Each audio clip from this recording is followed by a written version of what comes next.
إن الحمد لله نحمده ونستعينه ونستغفره ونعوذ بالله من شرور أنفسنا ومن سيئات أعمالنا من يهده الله فلا مضل له ومن يضلل فلا هادي له وأشهد أن لا إله إلا الله وحده لا شريك له وأشهد أن محمدا عبده ورسوله يا أيها الذين آمنوا اتقوا الله حق تقاته ولا تموتن إلا وأنتم مسلمون يا أيها الناس اتقوا ربكم الذي خلقكم من نفس واحدة وخلق منها زوجها وبث منهما رجالا كثيرا ونساء واتقوا الله الذي تساءلون به والأرحام إن الله كان عليكم رقيبا يا أيها الذين آمنوا اتقوا الله وقولوا قولا سديدا يصلح لكم أعمالكم ويغفر لكم ذنوبكم ومن يطع الله ورسوله فقد فاز فوزا عظيما أما بعد فإن خير الحديث كتاب الله وخير الهدي هدي محمد صلى الله عليه وسلم وشر الأمور محدثاتها وكل محدثة بدعة وكل بدعة ضلالة وكل ضلالة في النار فأعوذ بالله السميع العليم من الشيطان الرجيم واعتصموا بحبل الله جميعا ولا تفرقوا وقال تعالى ولا تنازعوا فتفشلوا وتذهب ريحكم واصبروا إن الله مع الصابرين وقال تعالى ولا تكونوا كالذين خرجوا من ديارهم بطرا ورياء الناس ويصدون عن سبيل الله والله بما يعملون محيط اللهم حبب إلينا الإيمان وزينه في قلوبنا وكره إلينا الكفر والفسوق والعصيان واجعلنا من الراشدين اللهم زينا بزينة الإيمان واجعلنا هداة مهتدين رب اشرح لي صدري ويسر لي أمري واحلل عقدة من لساني يفقهوا قولي رب زدني علما۔ خطبہ مسنونہ کے بعد سورہ آل عمران کی آیت نمبر 102 پڑھی گئی ہے اور اس ضمن میں بھی 2 آیتیں پڑھی گئی ہیں جن کا مدعا اور خلاصہ یہ ہے کہ اللہ رب العالمین نے اہل ایمان کو ایمان کے تقاضے پر چلنے کی تعلیم دی ہے، کیونکہ اللہ تعالیٰ نے ایمان کے ذریعے خطاب کیا اس سے پہلی والی آیت میں یا ایھا الذین آمنوا اتقوا اللہ حق تقاتہ، ایمان والو اللہ کا تقوی اختیار کرو جیسا کہ تقوی اختیار کرنے کا حق ہے، اور مرو تو مسلمان ہو کر مرو۔ اللہ کی تقوی اختیار کرنے کے بعد اور اسلام اور دین کی حفاظت کی تعلیم دینے کے بعد اللہ نے فرمایا دین پر جمنے کے لیے، صراط مستقیم پر استقامت اختیار کرنے کے لیے، جنت کی راہ پر چلنے کے لیے، اللہ کی رضا و خوشنودی کے حصول کے لیے دوسرے نمبر پہ یہ ضروری ہے کہ ہمارے دلوں میں بھی اتحاد ہو اور ہمارے صفوں میں بھی اتحاد ہو۔ سروں کو جوڑنے سے کبھی اتحاد پیدا نہ ہو سکا، نہ ہو سکتا، نہ ہو سکے گا جب تک دلوں میں اتحاد نہ ہو، اور دلوں میں اتحاد اس وقت تک نہیں آئے گا جب تک منزل ایک نہ ہو، یعنی جب تک سینٹر سے نہیں جڑیں گے اس وقت تک کبھی بھی اتحاد نہیں ہو سکتا۔ مرکز ایک ہونا چاہیے، سینٹر ایک ہونا چاہیے۔ ظاہر سی بات ہے کہ ہمیں اگر بمبئی جانا ہے تو بمبئی کے راستے پہ جائیں گے، اور بنگلور جانا ہے تو ہم نے بنگلور کی گاڑی پکڑنی ہوگی۔ اس سے معلوم ہوا کہ اسلام کی جو تعلیم وہ یہ کہ منزل ایک ہے اسلام کی، اور اس منزل میں جانے کے لیے بھی راستہ بھی ایک ہے۔ تو منزل ہماری کیا ہے؟ اللہ کی رضا خوشنودی، جنت کا حصول۔ لیکن اس کے لیے اللہ نے راستہ کیا دیا؟ اللہ کی رسی کو پکڑو، ساری رسیوں کو چھوڑ دو۔ جتنی رسیاں ہیں تمہاری بنائی ہوئی ہے، کہیں پیر کی رسی تو کہیں بزرگ کی رسی تو کہیں خواجہ کی رسی، کہیں تعویذ اور گنڈے کی رسی، یہ مختلف رسیاں یہ اتنے کمزور ہیں نا یہ رسیاں کہ یہ اللہ رب العالمین کے اس فرمان کی روشنی میں مثل الذین اتخذوا من دون اللہ اولیاء کمثل العنکبوت، مکڑی کے جالے سے بھی کمزور ہے۔ مکڑی کا جالا کتنا کمزور ہے، بظاہر خوبصورت نظر آتا ہے، بظاہر چمکدار نظر آتا ہے، بظاہر نظر آتا ہے کہ یہ بالکل ایک دنیا ہے، لیکن ہوا کا ایک جھونکا آتا ہے بالکل ٹوٹ پھوٹ کر رہ جاتا ہے۔ تو یہ جتنے بنائے ہوئے رسیاں اور جتنے بنائے ہوئے راستے ہیں، یہ سب کے سب ختم ہونے والے ہیں۔ اللہ کی رسی ایک ہے جو اللہ کا دین ہے، اور اللہ کا کلام اور نبی کا فرمان، یہ اللہ کی مضبوط رسی ہے۔ دین میں اخلاص، صراط مستقیم کی راہ میں محنت کرنا، یہ اللہ کی رسی ہے۔ لیکن یہ اللہ کی رسی کو پکڑنے کے لیے ضروری ہے کہ جمیعاً اکٹھے پکڑو۔ ایک رسی سے کبھی رسی مضبوط نہیں ہوتی، کئی رسیوں کو جوڑ کر کے رسی مضبوط ہوتی ہے۔ جس طریقے سے انسان چاہے جتنا بھی خوبصورت ہو اور اس کے جسم کو کسی حصے کو الگ کر دیا جائے، ہاتھ کو الگ کر دیا جائے، چہرہ کو الگ کر دیا جائے، پاؤں کو الگ کر دیا جائے، چاہے جتنا خوبصورت ہو وہ صورت معلوم ہوگا۔ اللہ نے سب سے خوبصورت شکل میں بنایا تو اعضاء کا تناسب بھی تو ہے، اعضاء کی کنڈیشن بھی تو اللہ نے ظاہر فرمائی۔ سر کی جگہ پر سر ہے، پاؤں کی جگہ پر پاؤں ہے۔ اگر سر کی جگہ پر پاؤں اور پاؤں کی جگہ سر رکھ دیا جائے تو وہ خوبصورتی نہیں رہے۔ تو اس لیے ملت کی اجتماعیت کے بغیر اسلام کی خوبصورتی اور اس کا جمال اور اس کی خوبیاں ظاہر نہیں ہو سکتی ہیں۔ اس لیے کہا جمیعاً اکٹھے۔ اجتماعی وجود، اسلام کی ہر چیز کے اندر اجتماعیت ہے۔ نماز کے اندر اجتماعیت، ہمارے صفوں میں اجتماعیت، زکوٰۃ کے اندر اجتماعی نظام زکوٰۃ ہے، روزے کے احکام و مسائل میں اجتماعیت ہے، یکتائیت کی تعلیم دی گئی کہ چاند دیکھ کر روزہ رکھو، چاند دیکھ کر افطار کرو۔ حج اجتماعیت کا عظیم مظہر ہے۔ اسی لیے اللہ کے نبی صلی اللہ علیہ وسلم نے ابو ہریرہ کی حدیث میں جو 3 باتیں بیان فرمائی بہت اہم ہے، جس سے اللہ راضی ہوگا۔ اور اللہ کی رضامندی یہ دنیا اور آخرت کی سب سے بڑی بھلائی ہے، بلکہ جنت سے بھی بڑی نعمت ہے کہ جنتی جنت میں جانے کے بعد اللہ یہ بشارت دے گا کہ یا اہل الجنہ، اے جنتیوں، احل علیکم رضوانی فلا اسخط علیکم بعد ابدا، میں تم پر اپنی رضامندی کا انعام نشاور کرتا ہوں، میں تم پر اپنی رضامندی ظاہر کرتا ہوں، میں تم سے راضی ہو گیا، اللہ اکبر، اس کے بعد کبھی ناراض نہیں ہوگا۔ تو یہ اللہ کی رضامندی بغیر اجتماعیت کے حاصل نہیں ہو سکے۔ دلوں میں اتحاد، صفوں میں اتحاد، ہمارے اعمال میں اتحاد، ہمارے مقصد میں اتحاد، جیسا کہ آپ صلی اللہ علیہ وسلم نے فرمایا ان اللہ یرضی لکم ثلاثا ویکرہ لکم ثلاثا، 3 چیزوں سے اللہ راضی ہے تمہارے لیے، جس طرح اللہ رضیت لکم الاسلام دینا، دین کو اللہ نے تمہارے لیے پسند فرمایا، اسلام کو اللہ نے تمہارے لیے پسند فرمایا دین کی حیثیت سے، اسی طرح یرضی لکم ان تعبدوا، ایک اللہ کی خالص بندگی کرو، اس کے حق میں کسی کو شریک مت کرو، اور وَأَن تَعْتَصِمُوا بِحَبْلِ اللَّهِ جَمِيعًا، اللہ کی رسی کو مضبوطی سے پکڑو، اختلاف مت کرو۔ یعنی اللہ کی رسی کو پکڑنے کے لیے مقصد پر متحد ہونا ضروری ہے، عقیدے کا اتحاد ضروری ہے، منہج کا اتحاد ضروری ہے، دلوں میں اتحاد پیدا کرو، اخلاص کے ساتھ اللہ کی رسی کو پکڑو۔ یہ اخلاص کے ساتھ اللہ کی رسی میں قرآن و سنت ہے فقط توحید و سنت، امن و راحت کا طریق، فتنہ جنگ و جدل تخلیص سے پیدا نہ کر۔ اس آیت سے یہ بات ظاہر ہوگی کہ جب تک انسان قرآن و سنت کو نہیں پکڑے گا، اللہ کی رسی کو نہیں پکڑے گا، کبھی اتحاد ہو ہی نہیں سکتا۔ قرآن و سنت سے اتحاد آئے گا، اور یہ اللہ کا انعام ہے۔ جس طرح صحابہ کرام متفق تھے، جب تک صحابہ کرام تھے ان کے صفوں میں اختلاف نہ تھا، جب تک صحابہ کرام تھے ان کے صفوں میں اختلاف نہ تھا، اس کے بعد تابعین، تبع تابعین، سب کے سب 3 صدیاں یہ دین اسلام پر متحد تھی، قرآن و سنت پر متحد تھی۔ یہی ہمارا منہج ہونا چاہیے۔ اللہ کے نبی صلی اللہ علیہ وآلہ وسلم نے 72 فرقے والی جو حدیث بتائی، بلکہ 73، جس میں 72 جہنمی ہوں گے اور 1 جنتی، ایک جو جنتی ہوں گے ان کے بارے میں کہا مان علی وصحابی، جس پر میں ہوں میرے صحابہ ہیں۔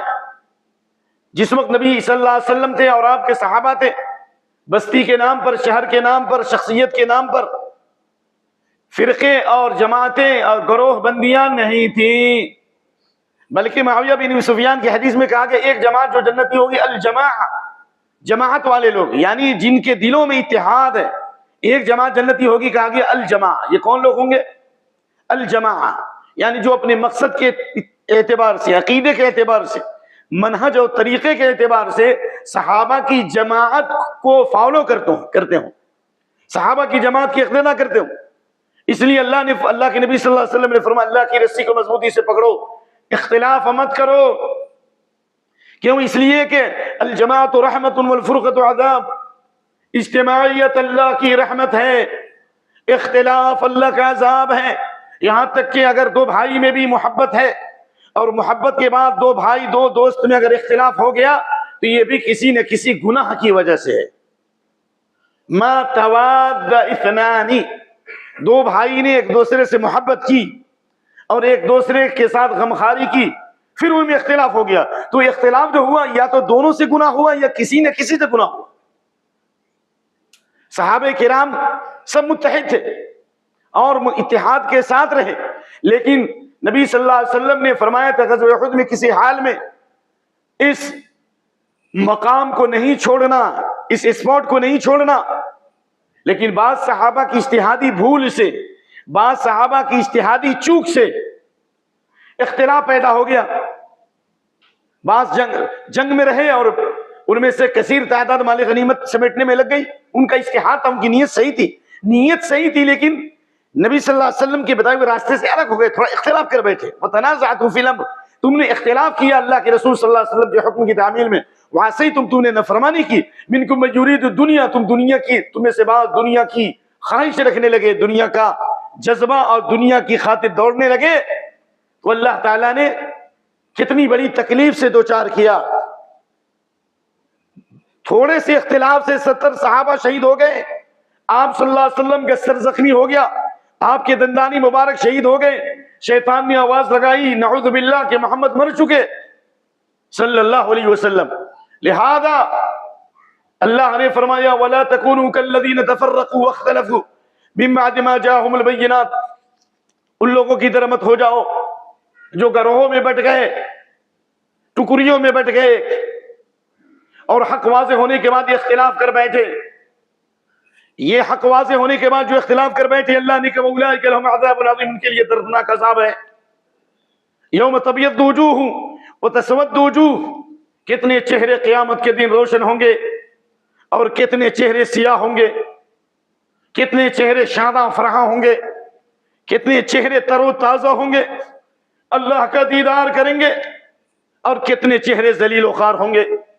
اس آیت کی تفسیر میں حضرت عبداللہ بن عباس فرماتے ہیں تبیض وجوہ اہل السنت والائتلاف وتسود وجوہ اہل البدع والشقاق. سنت پر چلنے والے، قرآن و سنت پر چلنے والے، صحابہ کے منہج پر چلنے والے، جن کے دلوں میں اتحاد ہے، ان کے صفوں میں اتحاد ہے، ان کے چہرے روشن ہوں گے. بدعات و خرافات پر چلنے والے، جن کے دلوں میں اختلاف، ان کے صفوں میں اختلاف، ان کے چہرے سیاہ ہوں گے. تو معلوم یہ ہوا کہ اللہ تعالیٰ نے اتحاد کی علامت بتائی ہے کہ ہمارا مقصد ایک ہے تو ہمارے دلوں میں بھی اتحاد ہوگا، اور مقصد ایک ہوتے ہوئے اگر ہمارے دلوں میں اتحاد نہیں ہے، ہمارے صفوں میں اتحاد نہیں ہے، یہ اس بات کی دلیل ہے کہ ہم کہیں نہ کہیں اللہ اس کے رسول کی نافرمانی کر رہے ہیں.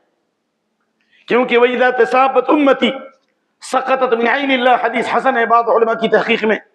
جب میری امت گالی گلوچ پہ آ جائے، اختلافات پہ آ جائے، ایک دوسرے کو سب و شتم کرنے لگے، تو اللہ کی نگاہ سے گر جائے گی. اللہ وَإِذَا تَرَكَتِ الْأَمْرَ بِالْمَعْرُوفِ وَالنَّهْيَ عَنِ الْمُنْكَرِ سَقَطَتْ مِنْ عَيْنِ اللَّهِ، بھلائی کا حکم دینا، برائی سے چھوڑنا، اگر یہ امت چھوڑ دے، اپنے مقصد کو بھول جائے، تو اللہ کی نگاہ سے گر جائے گی، یعنی اللہ کی ناراضگی ہوگی. تو معلوم یہ ہوا کہ اللہ تعالیٰ نے جہاں ہمیں اتحاد کا حکم دیا ہے وہیں اختلاف سے منع فرمایا. وَلَا تَنَازَعُوا، کہا کہ اختلاف مت کرو، ورنہ فَتَفْشَلُوا، تم ڈھیلے پڑ جاؤ گے، کمزور پڑ جاؤ گے، وَتَذْهَبَ رِيحُكُمْ، تمہاری ہوائیں کیا ہوں گی، اکھڑ جائیں گی. اس لیے جس طرح ہم کپڑے کی حفاظت کرتے ہیں، اپنے مکان کی خوبصورتی اور ڈیکوریشن پر اپنی نگاہ مرکوز رکھتے ہیں، اپنی گاڑیوں کی خوبصورتی پر توجہ رکھتے ہیں، ہم اپنے دلوں پر بھی نگاہ رکھیں، کہیں دلوں میں نفرت تو نہیں آ گیا، کہیں دلوں میں نفرت تو نہیں پیدا ہو گئی، کہیں شیطان نے اختلاف تو نہیں ڈال دیا، کہیں ہماری محبت میں کمی تو نہیں آ گئی. اس لیے آپ صلی اللہ علیہ وسلم جو بار بار جو تعلیم دیتے تھے نا، اسی لیے افلا تؤمنوا حتی تحابوا کیوں کہتے تھے؟ ایمان اس وقت تک نہیں لا سکتے. یہ خطاب کس کو ہو رہا ہے؟ جو ایمان والوں کے امام ہیں انبیاء کے بعد، جن کو تقوی کی سرٹیفکیٹ، جن کو ہدایت کی سرٹیفکیٹ، جن کو تمام خوبیوں کی سرٹیفکیٹ، پھر بھی آپ فرما رہے ہیں ایمان تم اس وقت تک نہیں لا سکتے جب تک تمہارے دلوں میں محبت نہ ہو. کیوں کہا گیا؟ اور محبت پیدا کرنے کے لیے آپ نے فرمایا افشوا السلام بینکم، سلام کو پھیلاؤ. اس لیے ہمیں ایمان کے تقاضے پر عمل کرنے کے لیے صفوں میں اتحاد ضروری ہے، مقصد میں اتحاد ضروری ہے، اور ہمارے تعلقات بھی آپس میں صحیح ہونا ضروری ہے. بلکہ اس اتحاد کی خاطر، دلوں میں اتحاد پیدا کرنے کے لیے، صفوں میں اتحاد پیدا کرنے کے لیے اگر کوئی شخص محنت کرتا ہے تو نہ صرف وہ متقی اور پرہیزگار کی صف میں ہے، بلکہ متقی اور پرہیزگاروں میں اعلیٰ مقام کا حامل ہوگا. ایک آدمی تہجد کی نماز پڑھتا ہے، نفلی روزے رکھتا ہے، بہت بڑا ثواب ہے، اللہ کی رضامندی حاصل ہوتی ہے. ایک روزہ رکھے گا تو اللہ اس کے چہرے کو جہنم سے 70 سال دور کرے گا. اس سے افضل عمل ہے ترمذی کی روایت، افلا الا اخبرکم بافضل من درجۃ صاحب الصوم والصلاۃ قلنا بلا یا رسول اللہ قال اصلاح ذات البین. آپس میں صلح کراؤ، جھگڑوں کو ختم کراؤ، میاں بیوی کے اختلاف کو ختم کرو، بھائی بھائی کے اختلاف کو ختم کرو، زمین کے تنازعات کو ختم کرو، اپنے مسائل کو شیطانی فتنوں کی جگہ پر مت لے جاؤ، شریعت کی روشنی میں اپنے فیصلے حل کرو. یہ عظیم ترین عمل ہے، یہ عظیم قوت ہے. اور اس کے مقابلے میں آپ نے فرمایا فإن فساد ذات البین هی الحالقہ، آپسی یہ اختلاف یہ استرا ہے، یہ استرا جس سے بال صاف ہوتا ہے. لیکن یہ آپسی اختلاف، یہ دلوں کی نفرت، یہ کینہ کپٹ، یہ بغض حسد، یہ جلن، یہ تکبر، یہ عجب، یہ بیماریاں اگر آ جائیں تو یہ بیماریاں کورونا کے وائرس سے بھی زیادہ خطرناک ہے. کہ کورونا کا وائرس سے چند لاکھ لوگ مر گئے، کروڑ مر گئے، لیکن اس سے دین مرے گا، ایمان مرے گا، اخلاق کی موت ہے، اخلاص کی موت ہے. نماز میں لذت نہیں آ سکتی ہے. اس لیے اہم ترین چیز نبی صلی اللہ علیہ وسلم نے بتائی ہے یہ الحالقہ. اس لیے آپ صلی اللہ علیہ وسلم ہمیشہ یہ تعلیم دیا کرتے تھے. یہودیوں کا بڑا عالم، جو اپنے زمانے کا بڑا عالم تھا، جس کے علم کے لوگ گواہی دیتے تھے، اس نے آپ صلی اللہ علیہ وسلم کی محبت کی حدیث سن کر اسلام قبول کر لیا. حالانکہ اللہ کے نبی کی حدیث ہے سبحان اللہ وبحمدہ سبحان اللہ العظیم، بخاری اور مسلم اور مختلف حدیث کی کتابوں میں حدیث، اور اس حدیث کو بھی سن لیجیے. لو آمن بی عشرۃ من الیہود لآمن بی الیہود، بخاری شریف.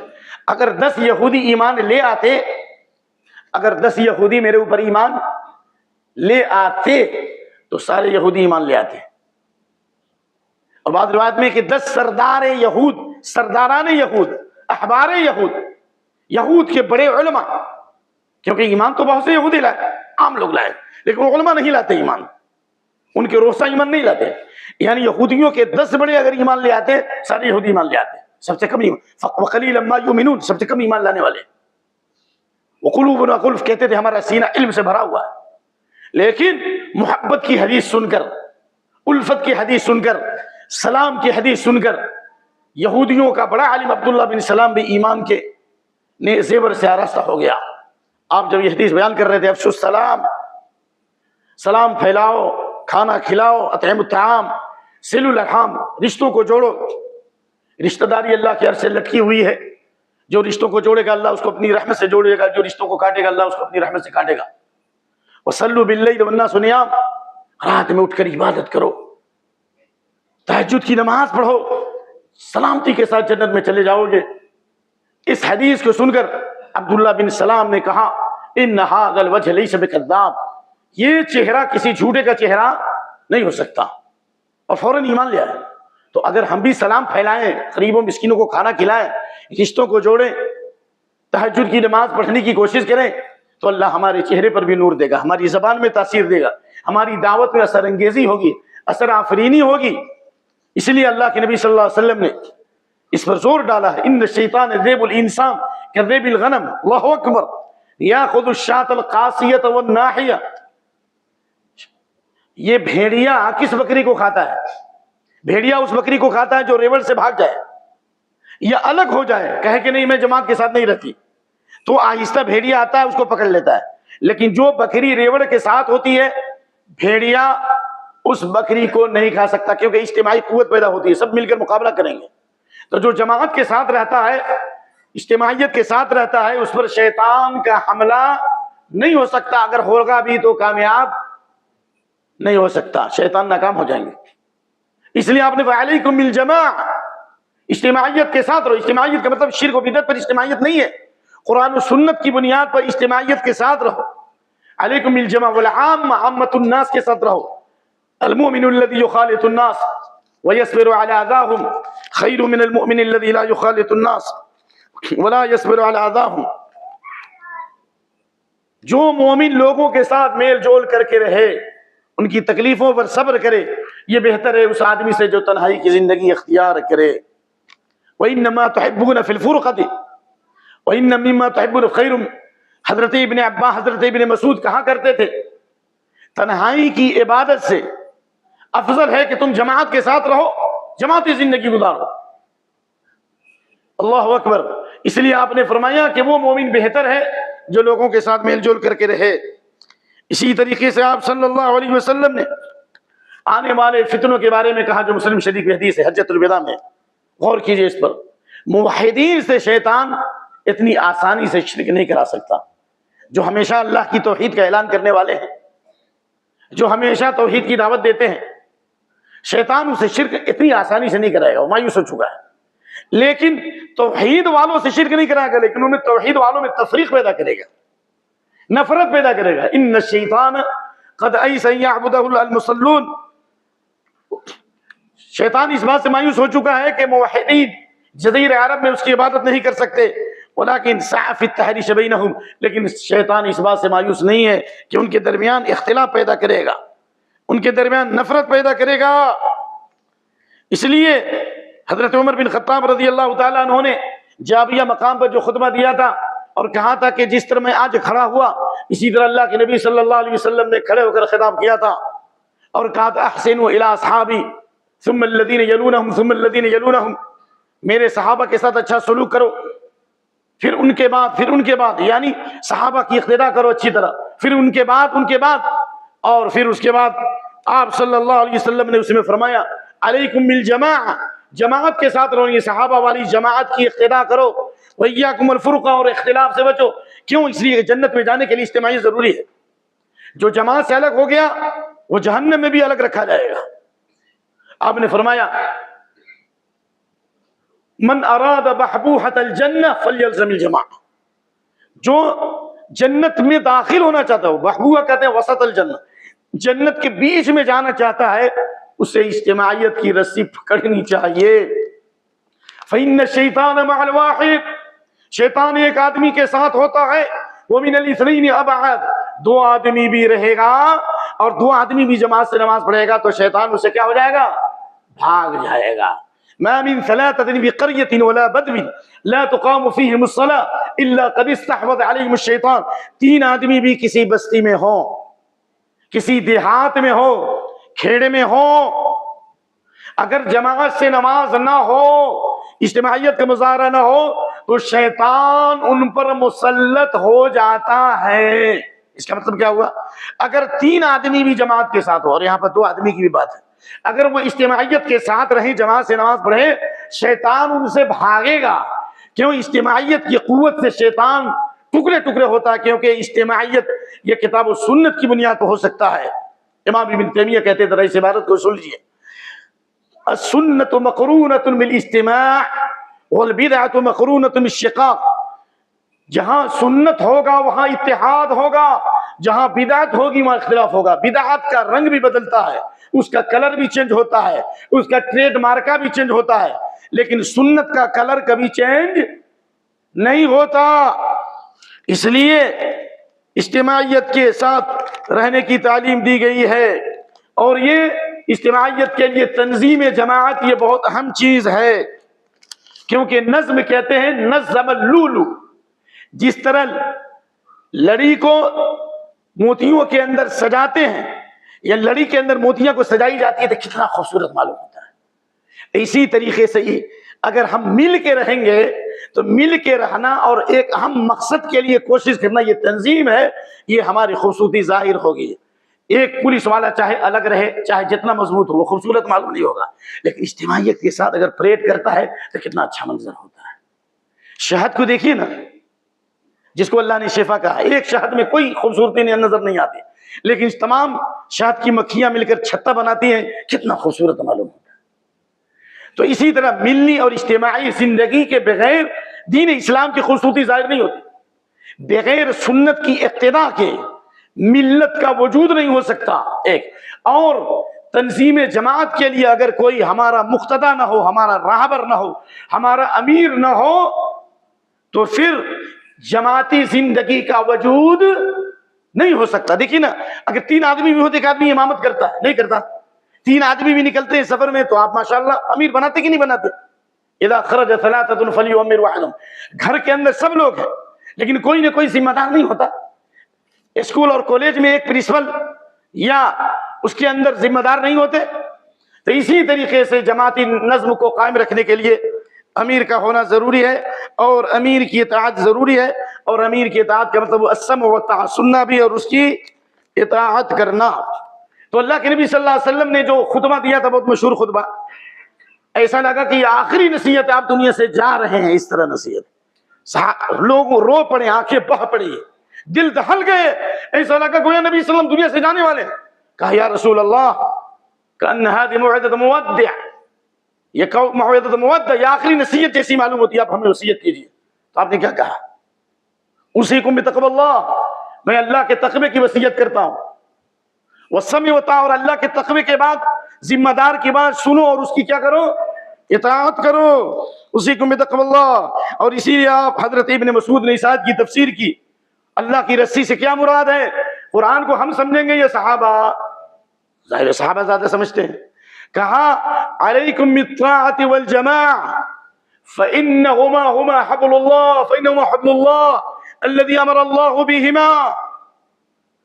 ذمہ دار کی بات سنو اور اس کی اطاعت کرو، یہ اللہ کی رسی ہے. یعنی اللہ کی رسی قرآن سنت بھی ہے، اور حق اور بھلائی کی راہ پر گامزن کرنے کے لیے جو ذمہ دار ہے، امیر ہے، اس کی بات ماننا بھی ایک رسی ہے کہ اللہ اس کے ذریعے بڑے فتنوں سے، مصیبتوں سے اور بلاؤں سے بچائے گا.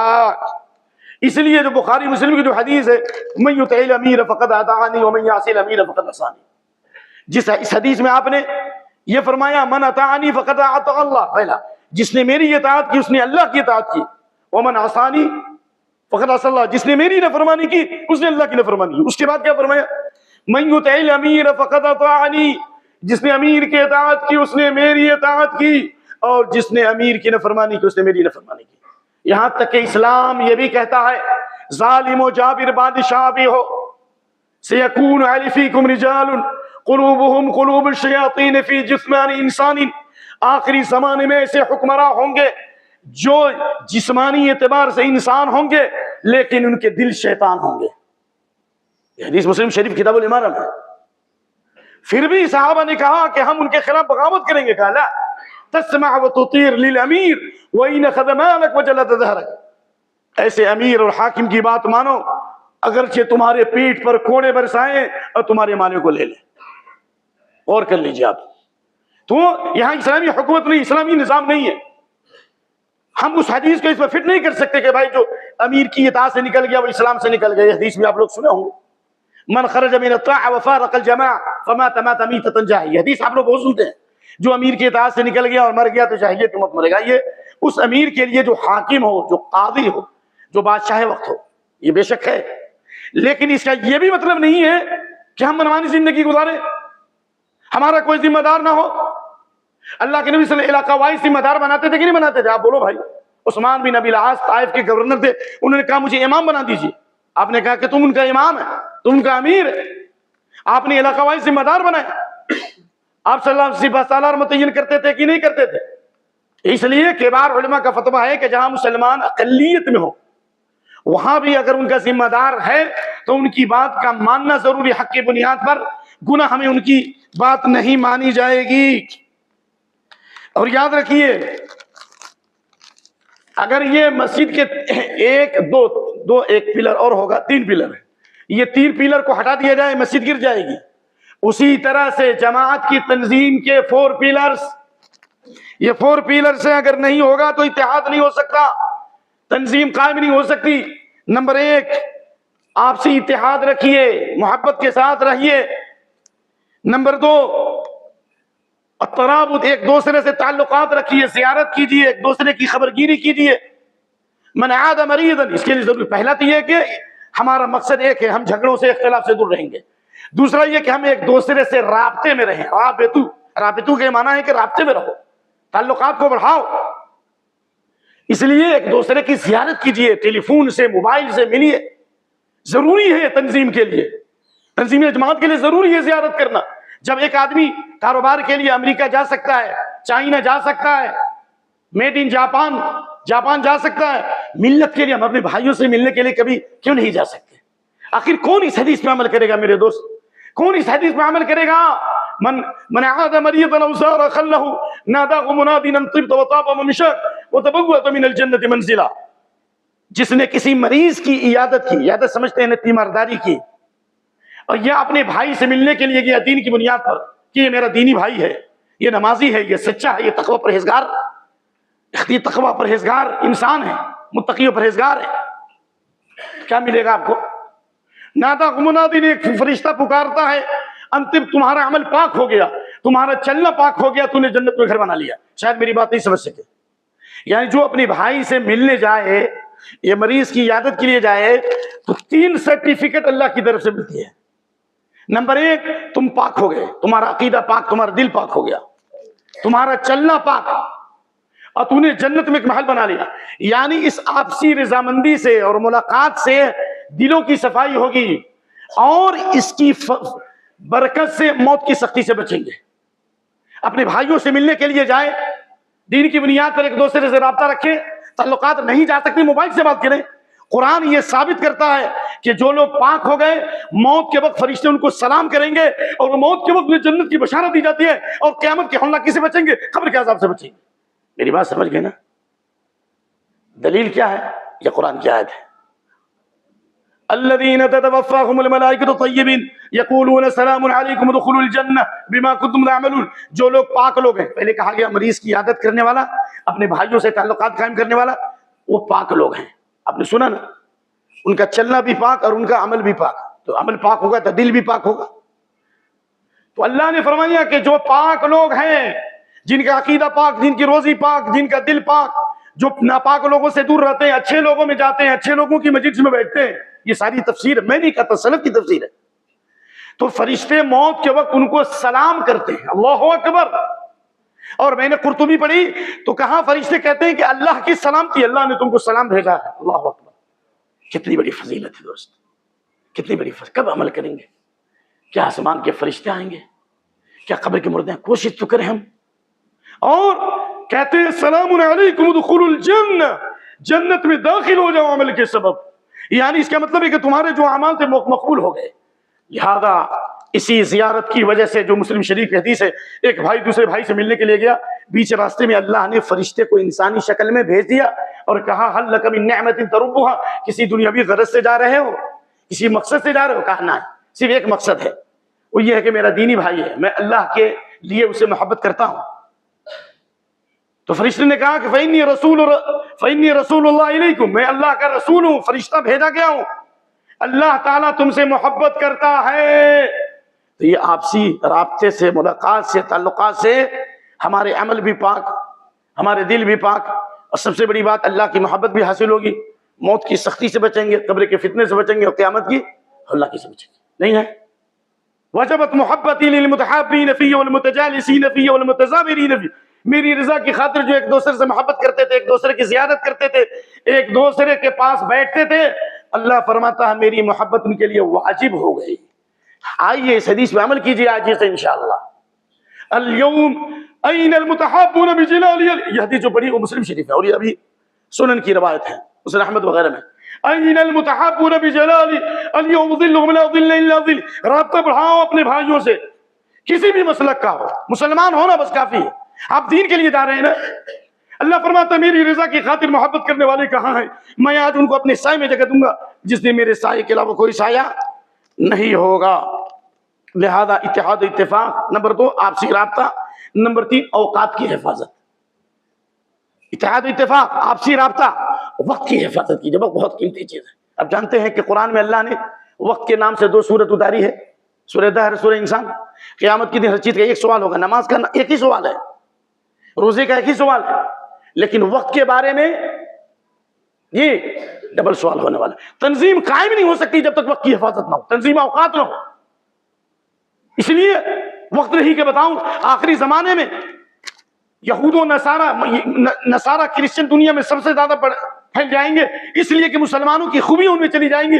ان میں سے وقت کی حفاظت کریں گے، وہ مسکینوں غریبوں کی مدد کریں گے، ہاسپٹل قائم کریں گے. تو خلاصہ یہ ہوا کہ وقت کی تنظیم اور ذمہ دار. نمبر 4 اطاعت ولی الامر. جو ذمہ دار ہے اس کی بات مانی جائے، اور ذمہ دار پر یہ فرض ہے کہ لوگوں سے مشورہ کرے. کیوں؟ اس لیے کہ نبی صلی اللہ علیہ وسلم بھی صحابہ سے مشورہ کرتے ہیں. غزوہ بدر میں مشورہ کیا، غزوہ احد میں مشورہ کیا، صحابہ کے مشورے سے خندق کھودی گئی. ابو بکر صدیق رضی اللہ عنہ نے مشورہ کیا، تب تو مسلمہ کذاب کا مقابلہ کیا جو اس نے نبوت کا دعویٰ کیا تھا. حضرت عمر رضی اللہ عنہ کے کیبنٹ کے ممبر وہ لوگ ہوتے تھے جو قاری ہوتے تھے. بخاری کی روایت کان القراء صحابہ مجلس عمر. جی حضرت عمر رضی اللہ عنہ کے کیبنٹ کے ممبر وہ لوگ ہوتے تھے جو قرآن کے قاری ہوتے تھے. یہ چند باتیں میں نے پیش کر دی اور وقت بھی ختم ہو رہا ہے. وقت یہ ہوئے کے مطابق 2 منٹ باقی ہے، لیکن انشاءاللہ چند باتیں صرف گنا دوں گا، آپ اس کو صرف یاد کر لیجئے اور تشریح نہیں ہوگی. وہ یہ کہ چند ایسی چیزیں ہیں کہ اگر ہم ان پر ابھی سے عمل شروع کر دیں تو ہمارے دلوں میں اتحاد، ہمارے صفوں میں اتحاد، اور جس طرح سے خوشبو پھوٹتی چلی جاتی ہے، ہماری خوشبو انشاءاللہ گلبرگہ سے نکل کر ہندوستان کے کونے کونے تک پہنچے گی، اور الحمدللہ پہنچ رہی ہے. جنہیں حقیر سمجھ کر بجھا دیا تم نے وہی چراغ جلیں گے تو روشنی ہوگی. اقول قولی ھذا واستغفر اللہ لی ولکم ولسائر المسلمین واستغفروہ انہ الغفور الرحیم. الحمد للہ وحدہ والصلاة والسلام علی من لا نبی بعد. اما بعد. جماعت کی تنظیم کے لیے چند چیزوں پر اگر عمل کیا جائے تو جماعت میں قوت پیدا ہوگی اور جماعت بہت مضبوط ہوگی. نمبر 1، جماعت کے ہر فرد پر یہ لازم ہے کہ جس طرح آپ کھانا نہیں بھولتے، پانی نہیں بھولتے، بلکہ آپ میں ایسے ہمارے جوان مرد لوگ ہیں جو حیدرآباد کی بریانی یا کہیے کہ مندی کھانے کے لیے سفر کرتے ہیں، تو اس سے زیادہ ضروری ہے کہ نمبر 1 قرآن کی تلاوت کیجیے. بہت ضروری ہے. کسی بھی صحابی سے ثابت نہیں ہے کسی صحابی نے 1 مہینے سے زیادہ میں قرآن ختم کیا ہو. نمبر 1. نمبر 2، سنت کا علم حاصل کیجیے، سیکھیے علماء سے، نہیں تو کم سے کم ایک حدیث سننے کی کوشش کیجیے. اب تو موبائل پر بڑے بڑے میسج آ رہے ہیں، ہر دن ایک حدیث بخاری کی، مسلم، پوری بخاری مسلم ابو داؤد ختم ہو گئی. ہم ایسے گروپ میں جڑے تھے، ایک 2 حدیث سن کے بخاری مسلم ختم ہو گئی. نمبر 3، دعاؤں کا اہتمام کیجیے، اور خاص طور سے اتحاد اور اتفاق کے لیے سورہ حشر کی آیت نمبر 10، ربنا اغفر لنا ولاخواننا الذین سبقونا بالایمان ولا تجعل فی قلوبنا غلا للذین آمنوا ربنا انک رؤوف رحیم. اللہ ہماری مغفرت فرما، ہم سے پہلے ایمان والوں کی مغفرت فرما، اور ہمارے دل میں ایمان والوں کی طرف سے ذرہ برابر کینہ و بغض نہ دے. اسی طریقے سے صبر و تحمل، لوگوں کی باتوں کو سنیے، صبر کیجیے. کیوں؟ اس لیے کہ اللہ نے صبر کا بہت بڑا بدلہ رکھا ہے. بنی اسرائیل کتنی ذلیل قوم تھی نا، انبیاء پر ظلم کیا، انبیاء کو قتل کیا، لیکن اللہ نے اس ذلیل قوم کو سرزمین شام کے مشرق اور مغرب کا بادشاہ بنا دیا. دلیل کیوں سے بنایا؟ وَأَوْرَثْنَا الْقَوْمَ الَّذِينَ كَانُوا يُسْتَضْعَفُونَ مَشَارِقَ الْأَرْضِ وَمَغَارِبَهَا الَّتِي بَارَكْنَا فِيهَا وَتَمَّتْ كَلِمَةُ رَبِّكَ الْحُسْنَى. صبر کی وجہ سے. نمبر 4، بیت المال کا جو قیام ہے ہر مسجد کی سطح پر ہو اور جماعتی سطح پر ہو، بیت المال کا قیام ہو، غربا مساکین کی مدد کیجیے. اچھے ذہین طلبہ کو نکالیے جو قرآن و سنت کا علم حاصل کرے، ڈاکٹر بنے، انجینئر بنے، وکیل بنے. میں اس سے پہلے کئی دفعہ بول چکا ہوں کہ میرے کچھ رشتہ دار وہاں نامہ نگار ہے، وہ کہتے ہیں کہ سپریم کورٹ کے وکلاء و ججوں سے ملاقات ہوتی ہے، کہتے ہیں تمہارے پاس اچھے جج نہیں، اچھے وکیل نہیں، تمہارے پاس ریڈیو اسٹیشن نہیں، قسم الولادہ ڈیلیوری وارڈ نہیں ہے، یہ عالمی سازش چل رہی ہے. تو بیت المال رہے گا تب تو کریں گے. مال کی کرامت جو ہے نا، بہت بڑی کرامت ہے، وقت نہیں کہ وضاحت کروں. اسی طریقے سے دارالقضا، کتنے لوگ کورٹ کچہری میں جا رہے ہیں، میاں بیوی کے کتنے مقدمات ہو رہے ہیں. تنظیم قائم کرنے کا فائدہ یہ ہوگا کہ ہم شرعی عدالت قائم کریں یہاں پر. اسی کرناٹکا میں بعض مدنی بھائیوں نے شرعی کورٹ قائم کیا یا دارالقضا قائم کیا. واللہ پولیس اسٹیشن سے روزانہ کیس آتے ہیں ان کے پاس, پولیس بھیجتی ہے, پولیس اس کو لے کر آتی ہے کہ اس کا مسئلہ حل کرو اسلام کے روشنی. کام تو کیجیے نا, کچھ تو کیجیے. تو اس لیے جب تک کیجیے گا نہیں, لوگوں پر اثر کیسے پڑے گا؟ اسی طریقے سے سلام کو پھیلائیے. اور ایک چیز جو چھوٹ گئی ہے وہ یہ ہے, کھانا کھانے کا مزہ تو بہت آتا ہے, دعوت کا انتظار کرتے ہیں, لیکن کھانا کھلانے کی عادت ڈالیے. تحادوا تحابوا, ہدیہ لو اور دو, اس سے محبت پیدا ہوتی ہے. تحادوا فإن الهدية يذيب الحسد, ہدیہ دو اور لو, ہدیہ دینے سے دلوں سے کینہ کپٹ ختم ہوتا ہے. میں نے بتایا تھا نا, مولانا ثناء اللہ امرتسری جب آئے کلکتہ میں, وہاں کے اہل حدیثوں نے اتنا ہدیہ دیا, اتنا تحفہ دیا کہ مال ٹرین کا پورا ڈبہ بھر گیا. اللہ اکبر. اور امام مالک کے پاس اتنے ہدایت آئے تھے کہ پورا گھر بھرا ہوا تھا. تو یہ نہیں کہتا کہ آپ جو ہے مجھے ہدیہ دو, لیکن آپس میں تبادلہ کیجئے, یہ بہت بڑی خوبی ہے. اور آخری چیز جو سب سے اہم ہے وہ ہے, کیا ہو سکتی ہے وہ؟ وقال اللہ انی معکم لئن اقمتم الصلاۃ, اللہ نے کہا میں تمہارے ساتھ ہوں اگر تم نے نماز قائم کی. جماعت کے ساتھ نماز پڑھیے, سارا خیر اور ساری بھلائی مل جائے گی. جس نے من سمع النداء فلم یأت فلا صلاۃ الا بنور, جس نے اذان کی آواز سنی اور مسجد میں نہیں آیا, اس کی نماز نہیں ہوگی, نہیں ہوگی, نہیں ہوگی. حضرت عمر بن خطاب نے خط لکھا تھا اپنے گورنر کو, تمام کام کو چھوڑ دو نماز کے وقت میں. جو نماز ضائع کرے گا وہ حکومت کا بھی کامیاب انسان نہیں ہو سکتا, وفادار نہیں ہو سکتا. جو نماز کو ضائع کرے گا وہ دنیا اور آخرت کے سارے معاملات کو ضائع کرے گا. اللہ سے دعا ہے کہ اللہ ہمیں تنظیم جماعت اہمیت کو سمجھنے کی توفیق دے اور صبر کی توفیق دے. فتنے کا دور ہے, گھر میں 10 آدمی ہیں, ہم اپنے گھر پر کنٹرول نہیں رکھتے, جماعتی نظام ہے, ساری خوبیاں نہیں ہوں گی. ابو بکر و عمر کا دور نہیں آئے گا. لیکن انشاءاللہ ہم سب اگر متحد ہو جائیں, ایک دوسرے کو برداشت کریں, انشاءاللہ وہ دن دور نہیں کہ جنہیں حقیر سمجھ کر بجھا دیا تم نے, وہی چراغ جلیں گے تو روشنی ہوگی. اللہ کا ہاتھ جماعت پر ہے, جو جماعت سے ہٹ گیا وہ جہنم میں بھی الگ رکھا جائے گا. اے اللہ ہمارے صفوں میں اتحاد, ہمارے دلوں میں اتحاد عطا فرما, قرآن سنت پر کی بنیاد پر اتحاد عطا فرما. اور جنہوں نے یہ بزم سجایا اور مسجدوں کی تعمیر میں حصہ لیا, خیر اور بھلائی کو عام کرنے کی کوشش کی, اے اللہ ان کے لیے اور ان کے ماں باپ کے لیے صدقہ جاریہ بنا. اور جس طرح تو نے یہاں جمع فرمایا, ہمیں جنت میں جمع فرما دے. ہمیں ہمیشہ دین کے بارے میں سوچنے کی توفیق عطا فرما. ہم میں جو بیمار ہے اللہ ان کو تندرستی عطا فرما, جو قرض دار ان کے قرضوں کو ادا کر دے. اے اللہ جن بچے اور بچی کی شادیاں نہیں ہوئی ہے, اللہ اپنے فضل و کرم سے ان کو پاک رشتہ عطا فرما. اے اللہ جو کسی دشمن کے فتنے کے شکار ہیں ان کو نجات دے. اللہم ربنا حب لنا من ازواجنا وذریاتنا قرۃ اعین واجعلنا للمتقین اماما. اللہ ہمارے بیویوں بچوں کو آنکھوں کی ٹھنڈک بنا دے. ربنا اغفر لی ولوالدی وللمؤمنین یوم یقوم الحساب. اللہ ہماری مغفرت فرما, ہمارے والدین کی, تمام ایمان والوں کی مغفرت فرما. سبحان ربک رب العزۃ عما یصفون وسلام علی المرسلین والحمد للہ رب العالمین.